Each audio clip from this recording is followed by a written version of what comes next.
Hello అండి. నమస్తే.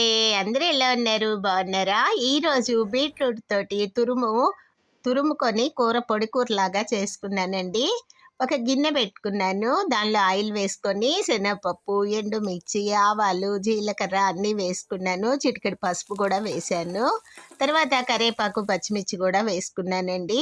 పచ్చి కొబ్బరి ఒక చిన్న ముక్క తీసుకొని అది మిక్సీ పట్టుకున్నాను. ఆ పచ్చి కొబ్బరి కూడా ఈ పోపంతా వేగినాక అందులో ఆ పోపులో వేసేసాను. తర్వాత ఈ తురుముకున్న బీట్రూట్ అంతా గూడా ఆ కూర, పచ్చి కొబ్బరి మొత్తం వేగినాక, పోపు అంతా వేగినాక బీట్రూట్ వేసి, ఉప్పు వేసి, పైన ఒక ప్లేట్ పెట్టి కొద్దిగా నీళ్లు పోసి కాసేపు మగ్గనిచ్చానండి. కూర మగ్గిపోయింది.